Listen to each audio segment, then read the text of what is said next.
Saudara, polisi menangkap 7 orang pelaku penyerangan dengan senjata tajam di Kampung Cemplang, Kecamatan Bogor Barat. Menurut polisi, penyerangan ini dipicu oleh persoalan persaingan antar geng remaja. Dari penangkapan ini, polisi juga menyita berbagai macam senjata tajam yang digunakan pelaku seperti celurit, pedang, dan golok.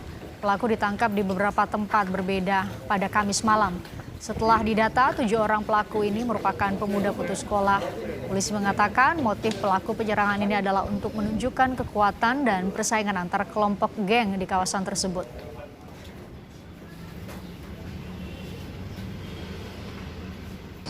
Motifnya mereka ini lebih banyak kepada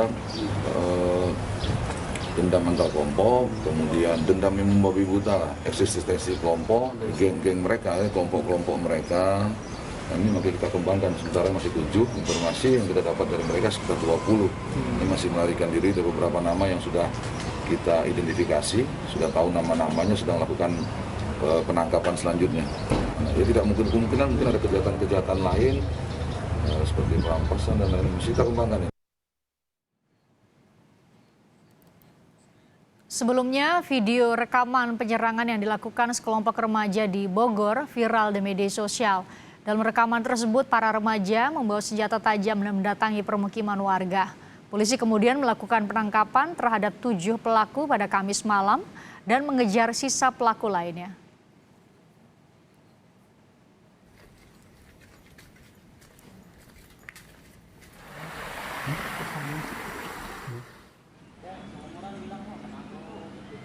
Warga area permukiman di Kampung Cemplang Baru, Kelurahan Cilendek, Kecamatan Bogor Barat, Kota Bogor, Jawa Barat mengatakan saat penyerangan terjadi, pelaku sempat masuk ke gang dengan membawa senjata tajam. Warga yang saat itu sedang ronda sempat lari menyelamatkan diri. Dalam kejadian itu, menurut warga tidak ada yang menjadi atau mengalami luka. Warga mengatakan ini bukan penyerangan pertama.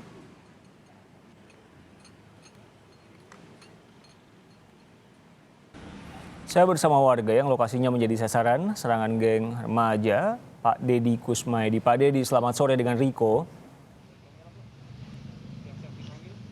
Ya, selamat sore Pak Riko. Pak Dedi, 7 orang sudah ditangkap. Dengan adanya penangkapan ini warga sudah lebih tenang atau gimana? Ya, alhamdulillah sih kabarnya kalau udah tertangkap gini warga udah pada tenang. Dan juga mudah-mudahan dengan tertangkapnya ini mereka-mereka ini menjadi jeda ya. Kita sebagai warga juga mengharapkan ya kesadaran mereka lah istilahnya, jangan sampai terjadi penyerangan kepada warga kita yang ada di Cemplang Baru ini. Kalau Pak Dedi cermati, ini kelompoknya dari mana Pak? Kalau masalah kelompoknya mungkin kita tidak tahu ya, masalah kelompoknya. Itu banyak sekali motor-motor yang masuk juga yang masih pada muda-muda ya. Anak-anaknya kalau saya lihat dari CCTV gitu. Iya. Kalau lihat dari CCTV Pak yang beredar luas itu kayaknya lebih dari 7 orang ya Pak. Pak Dedi bisa cerita soal itu? Iya ya. Kalau dari penyerangan itu lebih dari 7, mungkin sekitar ada 15 orang kali ya. Soalnya di gang itu kelihatan banget itu banyak banget yang datang untuk masuk ke dalam gitu. Udah pakai motor gitu ya. Ini rumah Pak Dedi dengan ya gitu, Pak Riko. Lokasi gang itu berapa jauh Pak? Itu rumah saya dengan masjid itu paling 50 meter, Pak. Nah, berarti Pak Dedi merasakan betul ya bagaimana waktu itu. Pak Dedi bisa cerita waktu itu gimana kejadiannya sih, Pak? Ya, kalau saya kebetulan memang sudah sudah pada tidur, tapi pas bangun subuh itu kita langsung dengar terjadi lagi penyerangan. Itu mungkin yang sudah antara keempat kalian kali ya penyerangan itu. Yang dulu-dulu sih kemarin juga warga kita sempat ada yang kena cerulit ya. Itu saudara Epeng ya. Gitu Pak Riko. Ini penyerangan, siapa yang diserang Pak? Apa tujuan mereka sepengetahuan Bapak? Nah, untuk mendalami masalah ini, mungkin itu kita nggak tahu ya, masalah anak muda atau gimana, kita nggak tahu masalah itunya. Hanya kok ini sampai 4 kali gitu. Kita juga nggak tahu persis sampai di mana penyerangan. Toh ini juga sebelum-sebelumnya yang pernah dulu juga saya dengar juga ada 1 orang yang tertangkap dan kita serahkan ke kantor polisi gitu. Kemungkinan awalnya mungkin dari situ. Mereka itu udah tertangkap mungkin ingin balas dendam lah gitu. Tapi kita juga nggak tahu persis apa gitu istilahnya Pak Riko gitu. Nah, kalau dari pengamatan Bapak, ini kan sudah 4 kali, lebih dari sekali. Ini orangnya yang sama, maksud saya kelompoknya kelompok yang sama atau beda-beda? Nah, kalau masalah itu, karena kita baru pemasangan CCTV, nah pemasangan CCTV ini sebetulnya sih awalnya kita pengamanan di dalam. Karena sering terjadi kehilangan keropak, terus beberapa kali kehilangan keropak kita ingin diamankan dalam. Terus saya sarankan juga ya sebaiknya di luar juga dipasang demi keamanan juga. Soalnya di luar juga di daerah sini nih, ini motor udah 2-3 kali ini hilang gitu. Jadi sehingga kita juga penting untuk monitor yang di luar untuk pasang CCTV gitu Pak Riko. Pak, kejadian-kejadian sebelumnya sudah dilaporkan ke polisi?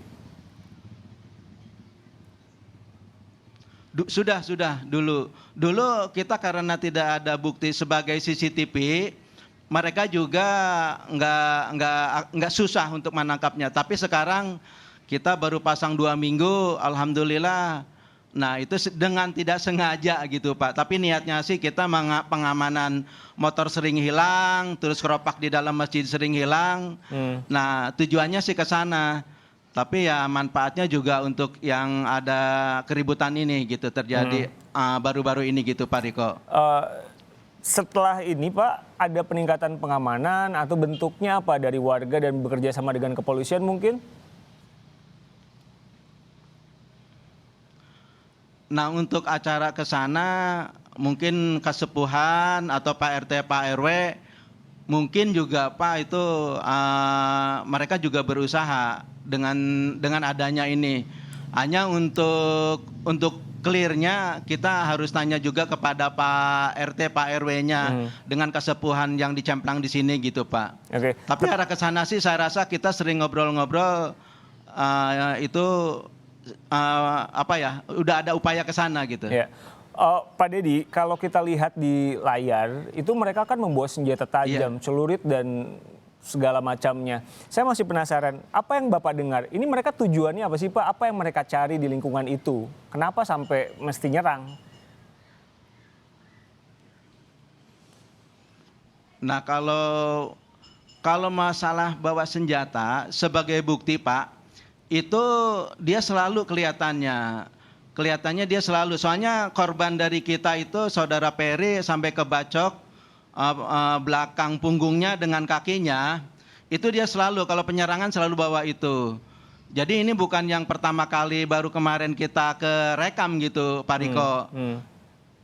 Jadi ini mungkin mereka kalau naik motor selalu dia bawa, saya rasa gitu. Dan sejauh ini Bapak juga nggak tahu itu mereka kelompok asalnya dari mana, ngumpulnya di mana gitu ya?